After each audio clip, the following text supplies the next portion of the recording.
High in the forest canopy, a Caterpie clings to the underside of a wide green leaf. Its body is small and soft.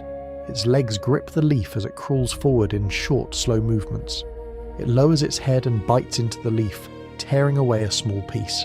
It chews, then moves forward and bites again. Caterpie spends most of its time eating. At this stage, its main goal is to grow as quickly as possible. The larger it becomes, the better its chances of surviving long enough to change. It continues eating, leaving a line of holes behind it. The branch shakes slightly as something lands above. Caterpie stops moving. Its body presses flat against the leaf, and its antenna twitches.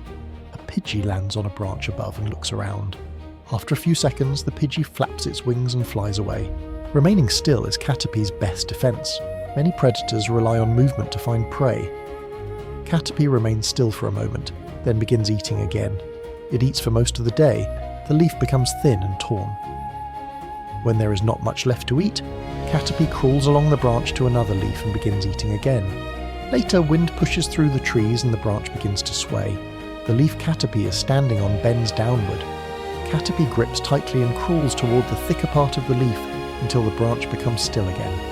As the sun begins to set, Caterpie leaves the outer leaves and crawls closer to the trunk where the branches are thicker. This part of the tree offers more protection from wind and predators. It stops on a strong stem and grips tightly with its legs. Caterpie becomes very still. Silk begins to come out of its mouth. The silk wraps around its body over and over. The silk layer becomes thicker until its legs and head are completely covered. By morning, a smooth green shell hangs from the branch. Metapod hangs from the branch without moving. At this stage, Metapod cannot crawl or fly. It survives by staying attached and remaining unnoticed.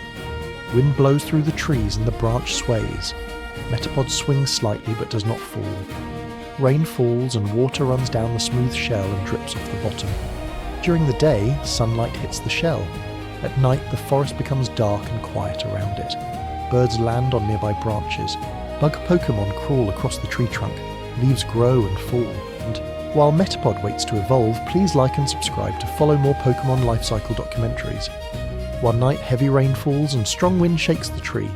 The branch bends and moves back and forth, but Metapod remains attached to the stem. After many days, a crack forms along the side of the shell. The crack slowly grows larger. The pale body pushes through the opening. Butterfree pulls itself out of the broken shell and grabs the branch with its legs. Its wings are folded and wet.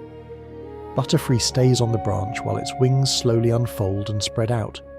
The wings become larger and flatter as they open. Butterfree must wait for its wings to fully expand before it can fly. After some time, Butterfree lifts its wings and moves them up and down slowly.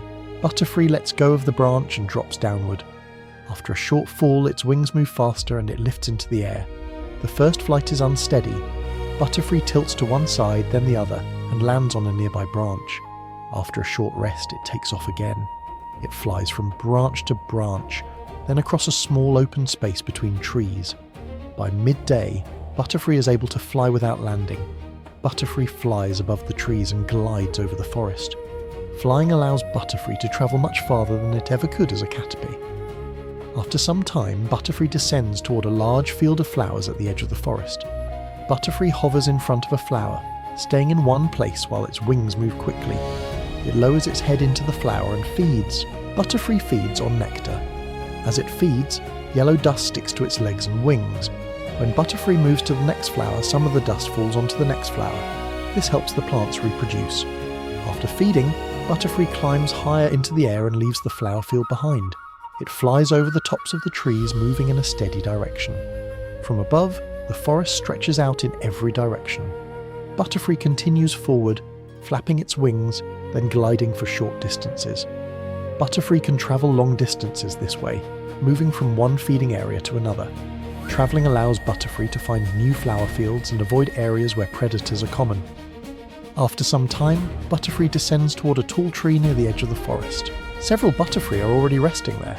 They cling to branches and the undersides of large leaves. Butterfree lands on a branch and folds its wings. Resting allows Butterfree to conserve energy between long flights and feeding. After a short rest, Butterfree opens its wings and takes off again, flying back toward the flower field where many other Butterfree are gathering. Many Butterfree gather above a large field of flowers during the day. The area is rich with nectar, and it attracts Butterfree from across the forest. Some Butterfree feed on flowers, while others fly in wide circles above the field. These flights are part of mating behaviour. Butterfree approaches a pink Butterfree flying slightly above the others. Butterfree flies in a slow circle around the pink Butterfree. It climbs above it, then dips below it, repeating the pattern in a wide loop. This is a courtship display. Butterfree use flight patterns and powder displays to attract a mate. Control and endurance in the air are important during this display. The pink Butterfree turns and flies away toward the far side of the field. Not every attempt is successful. Butterfree often rejects several partners before choosing one. Butterfree follows for a short distance, but the pink Butterfree continues flying away and does not slow down. After a moment, Butterfree stops following and flies lower over the flowers. More Butterfree gather in the air above the field, flying in different directions and crossing paths. Suddenly, a Fearow dives into the group at high speed. Large gatherings attract predators, and Butterfree must react quickly. The Butterfree scatter in different directions and fly upward to escape. Butterfree releases a large cloud of powder into the air while flying. The powder spreads into a thick cloud between Butterfree and the Fearow. The Fearow flies into the powder cloud and quickly pulls up and turns away from the group. Butterfree powder can interfere with a predator's vision and breathing, giving Butterfree time to escape. The Butterfree continue flying but begin to regroup above the field.